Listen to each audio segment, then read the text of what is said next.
ఇవాళ నెల్లూరు కేఎన్ఆర్ స్కూల్లో ప్రమాదవశాత్తు మృతి చెందిన విద్యార్థి గురు మహేంద్ర నివాసానికి వెళ్లి ప్రభుత్వం తరపున 5 లక్షల రూపాయల పరిహారాన్ని నెల్లూరు రూరల్ ఎమ్మెల్యే కోటంరెడ్డి శ్రీధర్ రెడ్డి, నెల్లూరు నగర కమిషనర్ సూర్యతేజ ఐఏఎస్ అందజేశారు.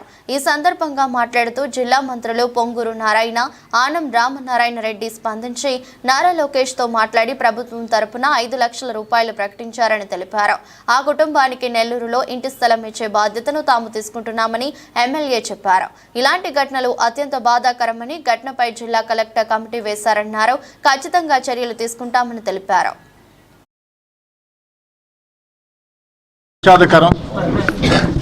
కొన్ని రోజుల ముందు గురు మహేంద్ర అబ్బాయి కేఎన్ఆర్ స్కూల్లో చదువుతూ దురదృష్టం ఆ కుటుంబానికి తీరని శోకం మిగిల్చి చనిపోవడం జరిగింది. ఆ రోజు సంఘటన జరిగిన వెంటనే మేమందరం కూడా అసెంబ్లీలో ఉన్న జిల్లా అధికార యంత్రాంగం మొత్తం అక్కడ విచ్చేసి ఆ కుటుంబానికి అండగా నిలిచింది. అంతేకాదు చనిపోయినటువంటి అబ్బాయి ప్రాణాన్ని ఎవరూ తెచ్చలేం. ఆ కుటుంబానికి ఎంత చేసినా తక్కువే. కానీ ఆ కుటుంబానికి అండగా నిలవాలని ఏదైతే విద్యాశాఖ మంత్రి నారా లోకేష్ గారి దృష్టికి విషయం వెళ్ళిన వెంటనే అదేవిధంగా ముఖ్యమంత్రి చంద్రబాబు నాయుడు గారు కూడా స్పందించారు. ఏదైతే మన జిల్లా మంత్రులు పొంగూరు నారాయణ గారు, ఏదైతే మున్సిపల్ శాఖ మంత్రి ఆనవ రామనారాయణ రెడ్డి గారు, దేవాదాయ శాఖ మంత్రి, ఇద్దరు మంత్రులు కూడా అటు ఆనవ రామనారాయణ రెడ్డి గారు, పొంగూరు నారాయణ గారు ఇద్దరు కూడా స్పందించారు. ప్రత్యేకంగా లోకేష్ గారితో మాట్లాడారు. లోకేష్ గారు ప్రభుత్వ పక్షాన 5 లక్షల రూపాయలు ఆ కుటుంబానికి ఆర్థిక సాయం ప్రకటించారు. ప్రభుత్వ పక్షాన ఆ కుటుంబానికి ఆర్థిక సాయం ప్రకటించినటువంటి 5 లక్షల రూపాయల చెక్కుని ఈరోజు నేను, నెల్లూరు నగర కమిషనర్ తేజ గారు ఇద్దరం ఇచ్చేసి స్థానిక నాయకుల సమక్షంలో ఆ కుటుంబానికి అందించడం జరిగింది. అంతేకాకుండా ఆ కుటుంబం మరో 2 కోరికలు కోరింది. ఒకటి, ఆ కుటుంబానికి ఇళ్ల స్థలం లేదు. ఆ కుటుంబానికి నెల్లూరులో ఇళ్ల స్థలం ఇప్పించే బాధ్యత మేము తీసుకుంటామని చెప్పని మాటిస్తూ ఉన్నా. అదేవిధంగా ఆ అబ్బాయి అన్న 10th క్లాస్ పాస్ అయ్యి కూడా కుటుంబంలో ఇద్దరిని చదివించాలంటే కష్టమని, తన తమ్ముడు బాగా చదువులో రాణిస్తున్నాడని, ఎదగాలని 10th క్లాస్ తర్వాత ఆ అబ్బాయి ప్రైవేట్ విద్యా సంస్థల్లో పనిచేస్తూ ఉన్నారు. వారితో కూడా మాట్లాడి ఇంకా మెరుగైన అవకాశం ఆ కుటుంబానికి ఇచ్చేదానికి ప్రయత్నిస్తాం.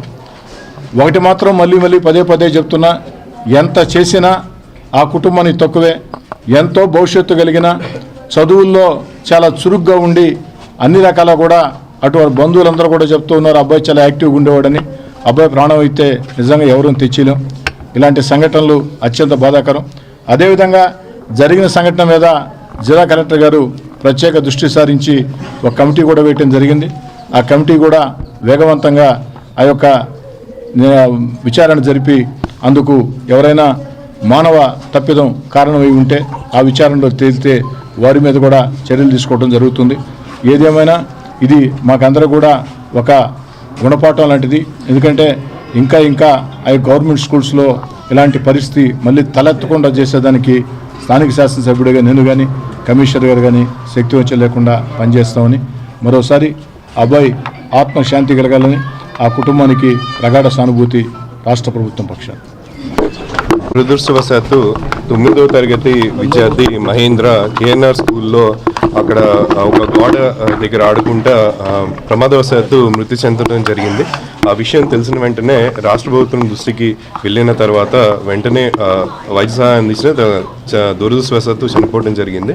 ఆ కుటుంబాన్ని ఈరోజు స్థానిక శాసనసభ్యులు కోటంరెడ్డి శ్రీధర్ రెడ్డి గారి తో కలిసి ఈరోజు వాళ్ళని పరామర్శించడం జరిగింది. అలానే రాష్ట్ర ప్రభుత్వం తరపున ముఖ్యమంత్రి గారి ఆదేశాలతో, అలానే మా మంత్రివర్యులు గారి ఆదేశాలతో 5 లక్షల రూపాయలు ప్రకటించడం జరిగింది. ఆ కుటుంబానికి తోడ్పాటు అందించడానికి ఆర్థిక సాయం కూడా ఈరోజు మన స్థానిక శాసనసభ్యులు వాళ్ళ కుటుంబానికి అందజేయడం జరిగింది. అలానే వాళ్ళకి ఇంటి స్థలానికి సంబంధించి, అలానే ఎంప్లాయ్మెంట్కి సంబంధించి కూడా హామీ ఇవ్వటం జరిగింది. ఇలాంటి దురదృష్టకర ఘటన జరగడం చాలా విచారకరం. ఇలాంటివి కూడా మళ్ళీ పునరావృతం కాకుండా తగు చర్యలు కూడా జిల్లా యంత్రాంగం తీసుకోవడం జరుగుతుంది. దీని పట్ల జిల్లా కలెక్టర్ గారు కూడా కమిటీ ఫామ్ చేసి చేయడం జరుగుతుంది. ఇలాంటి మళ్ళీ పునరావృతం కాకుండా చేస్తాం. అలానే ఎవరైతే మహేంద్రను కోల్పోయిన కుటుంబానికి ఉంటారో వాళ్ళకి ప్రగాఢ సానుభూతిని తెలియజేస్తా రాష్ట్ర ప్రభుత్వం తరపున వాళ్ళకి ఆర్థిక సాయం కూడా ఈరోజు విషాదకరం. మరెన్నో వీడియోల కోసం మా ఛానల్ ని సబ్స్క్రైబ్ చేసుకుని పక్కనే ఉన్న బెల్ ఐకాన్ ని క్లిక్ చేసి యాక్టివేట్ చేసుకోండి.